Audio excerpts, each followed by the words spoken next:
is, was it? I gotta bring it home. Sorry. Okay, we're continuing. Okay, so we're talking about a physical example of like level number 5. Level number 5, the difference between 4 and 5 is 4 is basically when you're contemplating, a little drop comes out and then it goes down into the heart and that affects you, but then you limit your experience only to the little drop that's coming down that you're going to get excited for. Excited whether in Chesed or Gvura, we said it could be Ava or Merirus. Those are both holy types of emotions from the drop that's coming from the ocean. But then level number 5 is basically experiencing the blig vul of the Elokus itself. It's a higher madrega to do that, and it's harder to get there. So the example we're bringing yesterday is like this. If someone is very focused on a certain business that his whole soul is drawn after, he needs to close this big deal. He cannot bring his heart to feelings of what that is, because his mind and his heart are so preoccupied with the essential good of that thing, and this is called mochin de gadlut of chokhmah bina and da'at. Now, even though you have ava and yira in a concealed way, but it's called the intellectual love and fear alone. That's higher than the love and fear that are natural in your heart. So basically, it's still more of a mental experience. The heart is not even, it didn't come down to the heart yet. And therefore, the love and fear are just in the state of your mind still. Now, the difference between love and fear that are natural and love and fear that are intellectual, we're going to explain. Natural love and fear, they are essentially disconnected from any type of contemplation. Okay? Love and fear that are intellectual, they are not separated from the essence of contemplation. They automatically come from them without choice and will at all. And in the heart, love and fear can come automatically. For example, simcha shemisapek beyadayim, simcha that a person is expressing with his hands. And the sign for this is timidut ha'itpalut b'kavana zot v'lo tifsok klal d'chil rechiv u'tivim shenaflim v'chazrim v'moarim. For example, the natural love and fear that's in your soul, they could get aroused, they could fall away, they could get re-aroused. Al ken lo yipol lashon yegiya b'tchil rechiv u'sichlim kol kach. Therefore, when you're talking about intellectual love and fear, you don't really have to call that yagia. I mean, you don't have to toil to get that. Okay?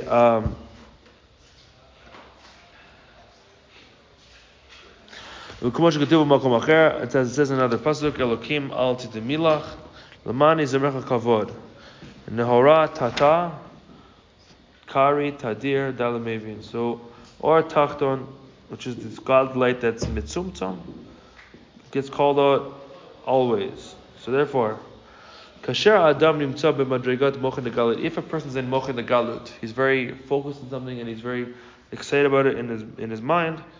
So the lowest part of it, which arouses the midos from your seichel, happens automatically. So basically, when the mind is so focused on something so great, then automatically the lowest part of that experience is the midos that are in your mind. They automatically get a kiyum because the mind is so focused on it.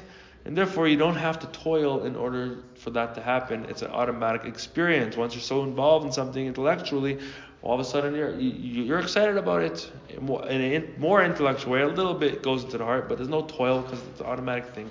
The toil comes where you need to bring it fully into the heart. That's where it's actually hard to do. What do you mean? There's something that's already fine, so therefore you don't have to toil in it? Well, you're already so preoccupied with it in an intellectual way. That preoccupation, you're infatuated with it intellectually, which automatically gives you midas within your mind about that thing, without toiling for that thing itself.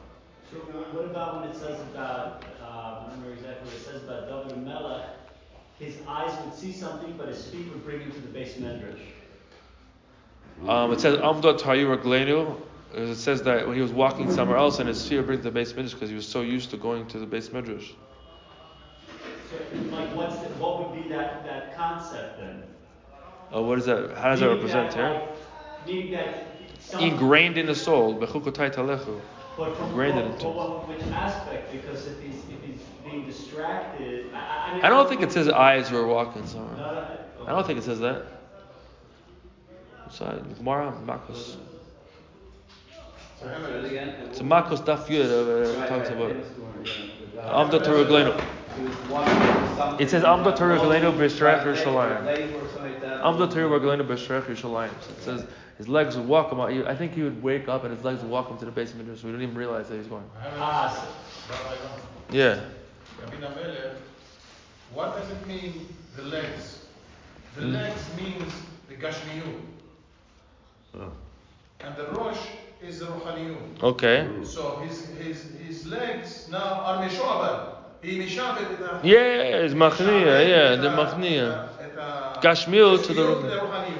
Yeah. So it sounds like what you're talking about. Yeah, you could say such a thing, because meaning the Moichin are so powerful, connections to the Torah are so powerful, automatically it's the lower parts are going after. Yeah, you could say such a thing. Yeah. Like there's Chazak.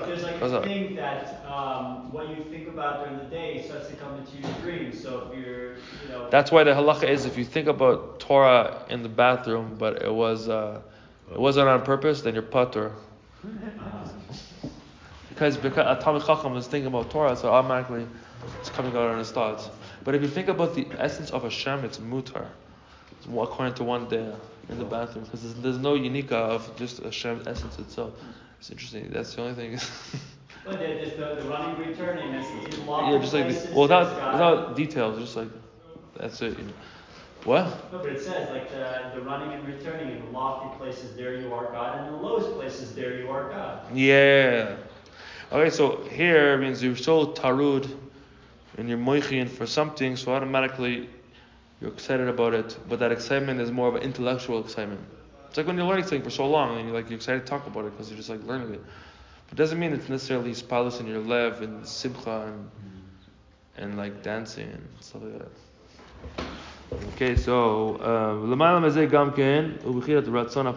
and higher than this is even a person's simple will. That's even higher than your contemplation. It's a ratzon atzmi upashut shemachamato nolad v'nitasef asechel. It's such a strong desire, a sensual desire, that automatically your intellect wants to go according to that. That's actually what happens on Shavuos, as explains. It says it ratzon v'it ratzon. You have two types of will. One will is born out of your intellect. So you learn that, this food is healthy, therefore you should eat it. So you can eventually have a will to eat that food. But there's another will that just comes beyond intellect, and then your intellect starts agreeing to it. So that's the same thing that happens in a higher place, like will to intellect, as opposed to intellect to midos. Okay. Nimtza muvan mevuar mikol anal bechelek v'zug ze klali shu itpa'alut v'moch v'lev naaseh v'nodad al yedei achanat davka b'tchila. So therefore, out of all this, is that there is a excitedness. We're using that word lightly, by the way. It doesn't mean it's like a deeper excitedness feeling in your mind and your heart that gets born through a preparation to begin with. There has to be a preparation, which means the avoda of the hisbonenus, the intellectual hisbonenus, for the kavana to arouse feelings. You have to have that preface of avoda in order to make any of this happen. Okay, so now Shuid Aj Hamadrega Chamishit, which is the contemplation up until the fifth level. And the fifth level is the way it is in the truest form, which is the arousal that streams from the thing itself because the essence of your soul gets drawn after it, because it's like the ratzon and pashut, as we're explaining. So the fifth level is where your soul just gets drawn after alakus, and then you go into that experience and the full expression of that thing without any tzimtzumim. Okay, so now shehu kavana atzma shebechokma bina ameir belev gam ken kanal, which is the kavana itself of the chokhmah and bina that should shine into your heart.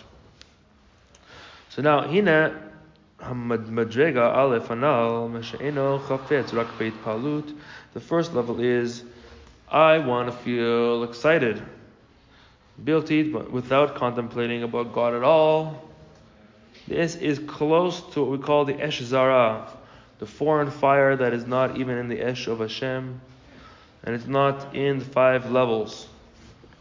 Okay, so the esh zara is that you don't want to do any contemplation, but you want to be excited. So basically, you're just going, So it's a foreign fire. Okay. How is it different than just making the blood go?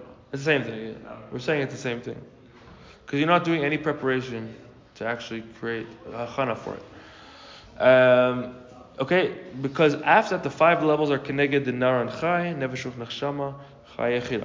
So nefesh is the world of asiyah, which is the agreeing to action alone that comes from the acknowledgement and a machshava stam. And that is just the level of nefesh.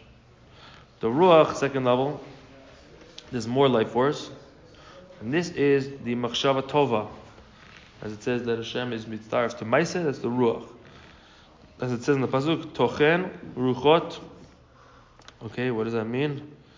Over here it says tochen ruchot Hashem. Okay, which means that the arousal of the ruach in your lev, in your heart, streams from the toch, which means the inner part of your heart, which is ha'ara elokit, a ray of godliness. So there's some good in there. That's the good thought. That basically means that the good thought, even though it's majority intellectual, but it goes into the ta'alumat halev, the recesses of your heart, and then Hashem is able to mitzdarf it to ma'aseh, and that gives you actually enough feeling, a reshima of the ava that stops you from doing sur marah, but you're not even at the level where your heart is fully in hispaalus yet, but there's a little bit of it. Okay, and this is Shmiya Tova Shuvachshava, as we explained. As it says, Achen Ruach Hu Be'enosh. Okay, so then the Shama is the Ha'ara of the Mochin of Chokmah Bina in your lev. Keshemit Pa'el Lev Be'or V'chayit Pinu Yoter. Is when your heart starts being excited in a more inner type of light and life force. And on that the pasuk says, V'nishbat Shaddai Tavinem. Tavinem is the Indian of Bina Liba, which is Tochen Levot, which basically means that your Bina is actually connecting to your heart properly, and then your heart is actually getting a full-on, real experience of Ava and Yira. What's the concept? Is it arousal from above and arousal from below?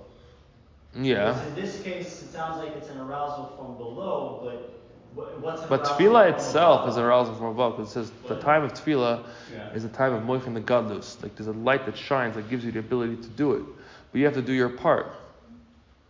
It means don't pray after chatzot. Don't pray. Shachars, else doesn't. That's doing a nadava.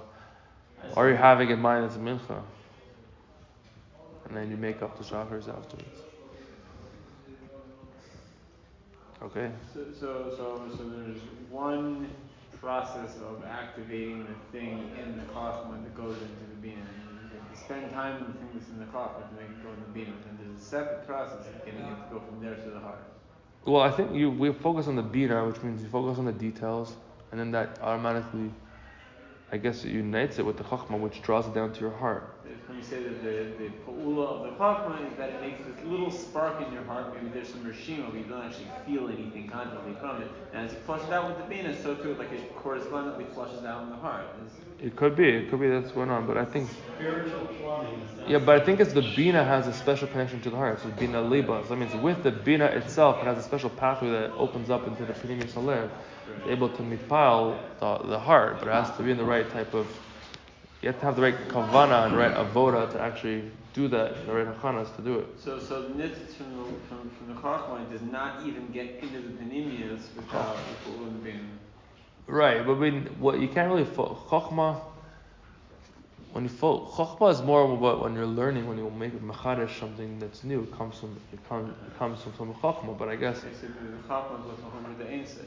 Yeah, that's we had such a thing. Well, that's why I guess through the bina you could actually. It's a good question because you're saying that bina gets you to the chachma, and the chachma is united with the ein sof in there. It could be that's the pathway of the fifth level.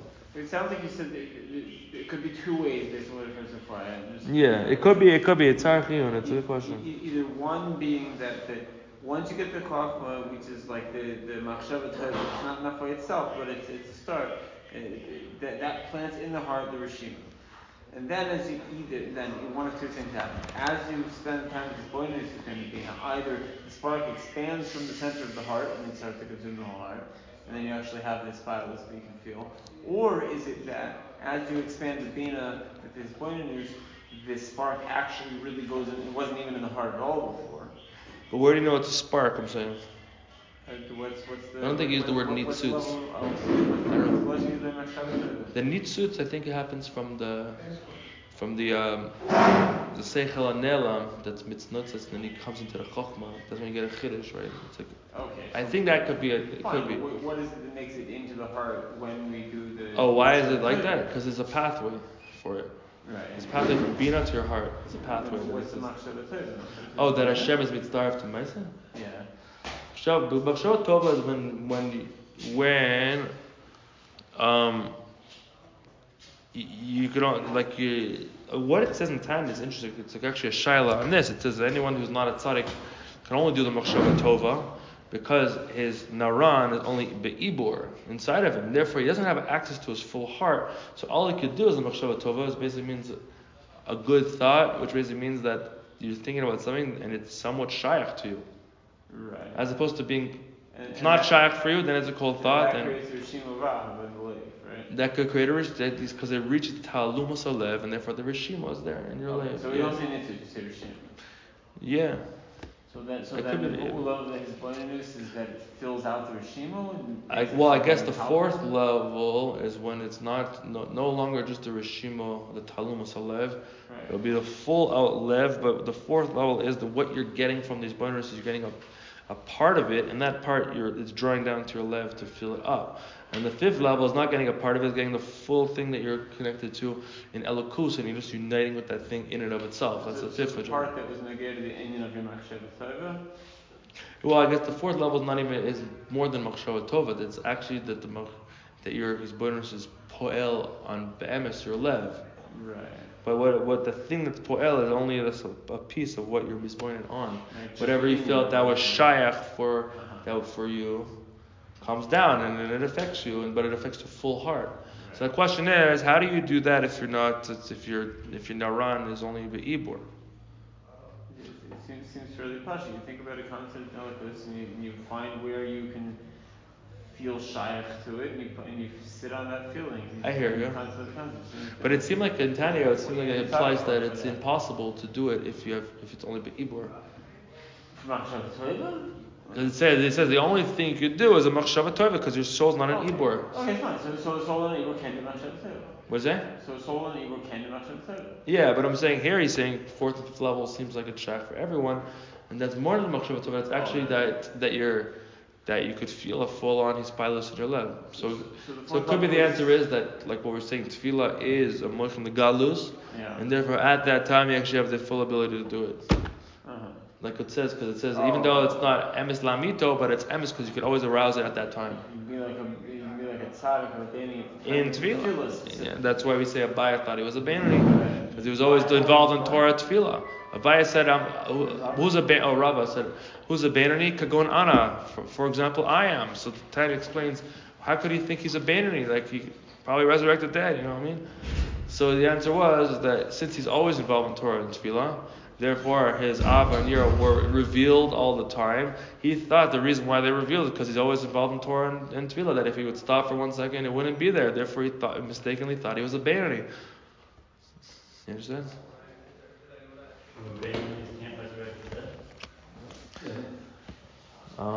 Maybe when he's in Avon. The least Amora was able to do Tchias Amazing. It's brought down. The least one. Also, Rabbi was famously quoted as saying one spicy flavor is better than a whole bunch of squash. Which means what? I don't know. You're saying they were able to do Tchias Amazing, the Amorim, yeah. Well, Pinchas Ben Yair says how to do it. That's the book we call what's it called? The Ramchal Sefer. Shuir. Ever forget the last step? The last step is Tchiyat Meitim. You're resurrecting yourself. No, he says the last step is Tchiyat Meitim. So then he thought he was going to do that eventually. I don't know. Tchiyat Chaya. Okay, so now the next level is the Chaya. So that means it's the Chochmah Bina be'etzem what they are, without any hispashtus, with the hispaalus of your lev, because of them, and that is called kavana. Okay, then you have the yechida, which is the fifth level, which is the true level of doing it, the la'amitata. Okay, and what is that? Is the ratzon ha'atzmi ha'pashut. It's a simple, essential will that's higher than any reason and any intellect. Ki en tam l'ratzon, there's no reason for your ratzon. So that ratzon is revealed, and that is mispashus in all of your being, and therefore that brings you to Av and Yira. That's the yechida. And the Av and Yira is like a full-blown experience of Av and Yira. That's the level of the ratzon that's revealed, which is the yechida. That's what he says here. Okay, so now achine kol b'chinat madrigat anal kol hu b'nefesh hasichlis shenikrat nefesh tiv'it achionit. All of these 5 levels is all in your intellectual soul, which is called nefesh hativ'it hachionit, your natural soul. Okay. Now there's a discussion on what that means. Okay. It says nefesh sichlit hi havana sichlit hamit yashevet gam v'nefesh tivonit chionit meshichat alevet tivit mitzad chay guf v'gash. So the intellectual soul is the intellectual understanding that gets settled in what we call the nefesh tivit chionit. So basically, your intellectual soul is is the part of your animal soul that understands things. Not your godly soul yet. It's the higher part of your animal soul? Yeah, it's not your godly soul yet. It's like some say, you could say it's like 3 souls, really. Just hear all these voices all the time. Okay, so now, שגם היא תסכים ותודה בהודעה והתפעלות במוח והתפעלות בלב עד גם בחינת כוונה רצון הפשוט. So it should also agree and acknowledge, in a great acknowledgement, and actually excited in its mind and in the heart, until it comes to the kavana of the ratzon hapashut. And this is what we call someone who's oved Hashem begufa, and he's not even called serving Hashem with his soul yet, as we explained above. Why? Because the soul itself is a godly power, and all of the 5 levels of Naran Chai inside of it, it's all in a state of itpalut elokut mamash, v'lo itpalut guf nikal. It's all, so meaning when a person's connected to his soul, be'emes, like you have a revelation of your soul, the whole experience of your soul is being excited about godliness, nothing to do with your body. But when it gets enclosed in your mind and your heart, that's physical, vevo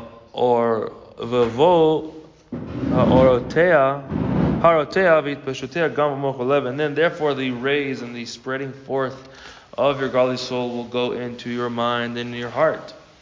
That's physical, into these 5.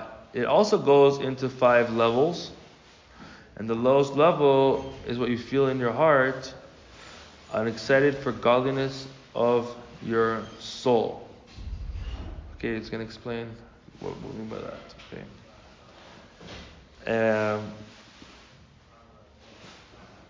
So therefore, the 5 levels that we explained above in the levels of hispaalus are really the 5 levels that your soul could express itself in the Naran Chai parts of your soul, the godly soul, like they are shining and received in your intellectual soul.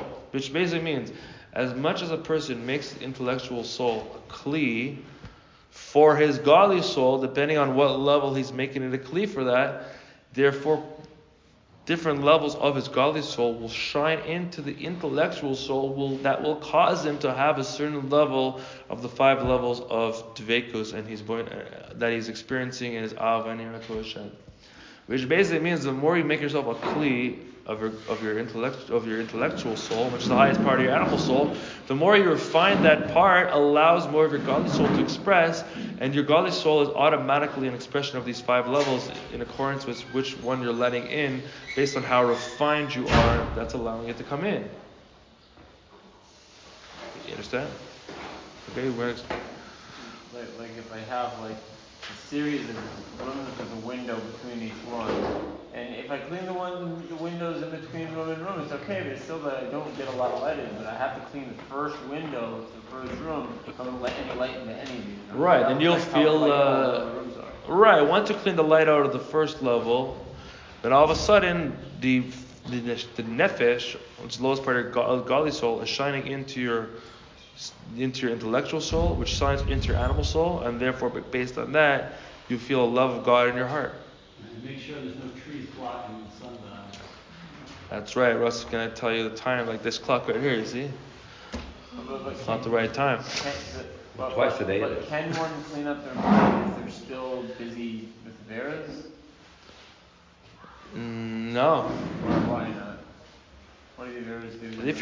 If a person's if you're still busy with the Veras, it could mean that you're under the subjugation of your heart. You don't have control of your heart yet. So that means you're a Russia. A Russia means that your heart controls you and you don't control it. You're not even dealing with the mind at all. Yeah, the mind is subjugated to the heart in that state. Paro's heart was hardened, but they say he does tshuva and inbay. Okay. His heart was forced to be hardened. Yeah, because Hashem has more control over the Umas Ha'olam in that way. But if you have no time for Averas, No time for Averas. They could just be at a state where you're breaking yourself all the time, but you really want to do Averas if you had the time. But it seems like at least that gives you a window to clean up your mind. No, it's the first Madriga, which is called, like we said, it's the first 3 years of the tree, where Asur Bahana, but you're somewhere, you're doing Nehi, you're doing action. So it's the first step, but a lot of the action is breaking yourself, but that could be the beginning to get to some das. And then once you get a little das, and you realize you gotta do things a little different, you can't just break yourself all the time. You're a little bit in Tiferet, you're getting some hodah of Elokus right now. Somebody's coming in, like Omer, the hodah is shining in, okay? Okay, so now, we'll pause it here.